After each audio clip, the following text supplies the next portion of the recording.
ગોત્રી વિસ્તારમાં નીલાંબર તક્ષશિલા 2 માં બિલ્ડર દિલીપ ધોરેચાએ સોસાયટીના લોકો સાથે છેતરપિંડીના આક્ષેપો સાથે સોસાયટીના રહીશોએ ગોત્રી પોલીસ સ્ટેશન ખાતે પહોંચ્યા.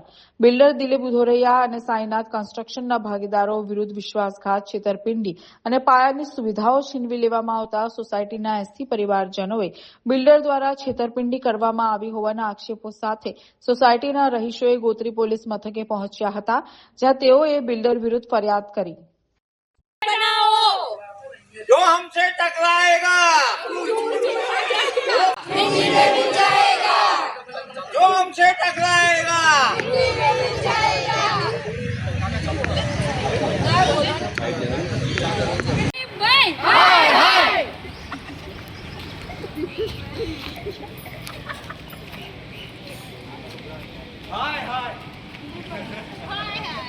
કહી દો ને.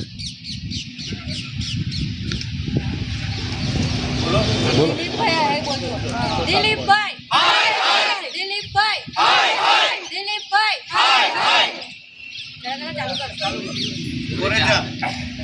બધા હાથ ઊંચા કરો, આપણે કેવું શંકર ભગવાનનો જય કરાય. દિલીપ ગોરેચા, દિલીપ ગોભાઈ ગોરેચા, દિલીપ ગોરેચા, દિલીપ ગોરેચા. મારું નામ હેતલ પટેલ છે. અમારે ત્યાં બિલ્ડરે કહું છે ને વોચમેનને એવું કહેવાય દીધું કે ભાઈ હું હવે એકદમ જ કહી દીધું કે ભાઈ લાઇટ બિલ હું નહીં ભરું. હવે તાત્કાલિક અમે કેવી રીતેથી લાઇટ બિલ ભરીએ? મેન્ટેનન્સના પૈસા અમને આપ્યા હોત તો અમે લાઇટ બિલ બી ભરી દીધા હોત. હવે અમે કાલે આવીને ત્યાંથી જીપી વાળા આવીને એમસીપી બંધ કરીને ગયા છે. અમારે ત્યાં લાઇટ નથી, પાણી નથી, અમે રસોઈ કેવી રીતેથી બનાવીએ? અમારે ત્યાં નાના નાના છોકરાઓ છે, વડીલ છે, જેમને 5મે માળથી નીચે લિફ્ટમાં વગર ઉતરી ના શકે, એ કેવી રીતેથી લિફ્ટમાં ઉતરે નીચે?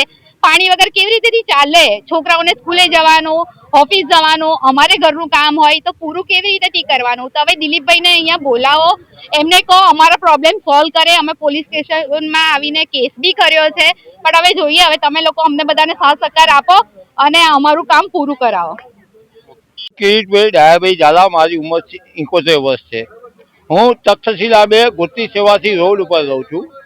છેલ્લા 4 વર્ષથી હું સોસાયટીમાં રહું છું, પણ સોસાયટીના દરેક મહિનાના લાઇટ બિલ અને પાણીના કનેક્શનના બિલ સોસાયટીના બિલ્ડર ભરે છે. સોસાયટીના બિલ્ડરે આજે છેલ્લા 20 દિવસથી ફોન અમારો ઉપાડવાનો બંધ કરી દીધો છે અને વોચમેનના દ્વારા અમને એવું કહેવડાવ્યું છે કે લાઇટ બિલ તમારે જાતે ભરવાનું રહેશે, પાણીની સમસ્યા તમારે જાતે કરવાની રહેશે.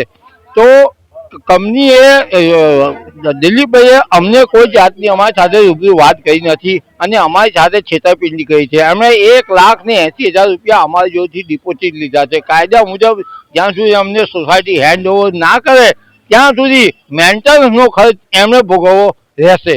તો આ બાબતે અમે પોલીસ તો સાઇટનું નામ છે તક્ષશિલા 2, સાઈનાથ કન્સ્ટ્રક્શન અને દિલીપભાઈ ગોરેચા એમનું નામ છે. કેટલા ટાઈમથી આ પ્રોબ્લેમ છે? આ પ્રોબ્લેમ છેલ્લા 3 વર્ષથી છે. એની તમે કેટલી વખત કમ્પ્લેન કરી? અમે એને વારંવાર કમ્પ્લેન કરીએ છીએ, પણ વારંવાર એ અમારો ફોન ઉઠાવવાનું જ બંધ કરી દીધું છે. એને શું કહેવામાં આવ્યું તમને? બિલ્ડરે ફોન અમારો ઉપાડતો જ નથી, એટલે એના મનમાં શું છે અમને કઈ રીતે ખબર પડે? અમે તક્ષશિલા 2 ગોત્રી સેવાસી રોડ ત્યાં રહીએ છીએ. અમારા બિલ્ડર શ્રી દિલીપભાઈ ગોરેચા અમારી પાસે 1 લાખ રૂપિયા મેન્ટેનન્સ લઈ લીધેલ છે અને અમારે અત્યાર સુધી સોસાયટી પૂરી કરેલ નથી. મેન્ટેનન્સના પૈસા પણ અમને આપેલ નથી, એટલે સોસાયટી હેન્ડ ઓવર નથી કરી. અને હવે અત્યારે લાસ્ટ મહિનાનું બિલ એમને ભર્યું નથી અને બિલ્ડરશ્રીએ અમને અમારા વોચમેન થ્રુ કહેવડાવ્યું છે કે હું હવે પૈસા ભરું નહીં, તમે તમારી જાતે કરી લેજો. એ અમારા માટે બહુ દુઃખ કહેવાય કે અમારા બિલ્ડરશ્રીએ અમને આપેલ નથી, મેન્ટેનન્સના પૈસા પણ અમને હેન્ડઓવર કર્યા નથી અને અમને લાઇટ બિલ ભરવાનું કહે છે.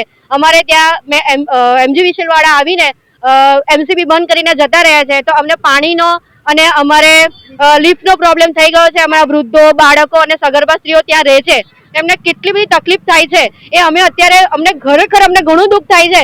પણ હવે અમે કહેવા કોને જઈએ? અમારા બિલ્ડરે અમારી જોડે ફ્રોડ કર્યું છે, અમને પૈસા નથી આપ્યા અને અમને મૂકીને જતા રહ્યા છે. હવે અમારે કરવું શું?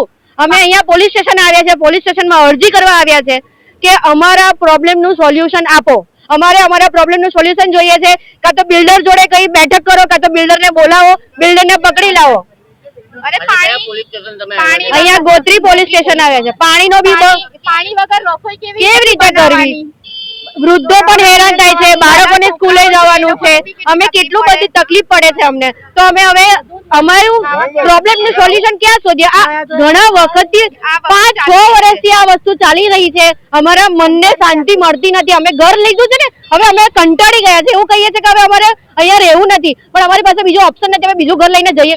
એક રીતે બિલ્ડર દ્વારા છેતરપિંડી છેતરપિંડી જાય છે અમને. બિલ્ડરે 100% બિલ્ડર છેતરપિંડી જ કરી છે અમને. તમારી માંગ શું છે? અમારી માંગ એ છે કે અમને અમારી સોસાયટી હેન્ડ ઓવર આપે અને અમને અમારા મેન્ટેનન્સ લીધેલા પૈસા અમને પાછા જોઈએ છે. અમને અધૂરું છે એ બધું પૂરું કરે.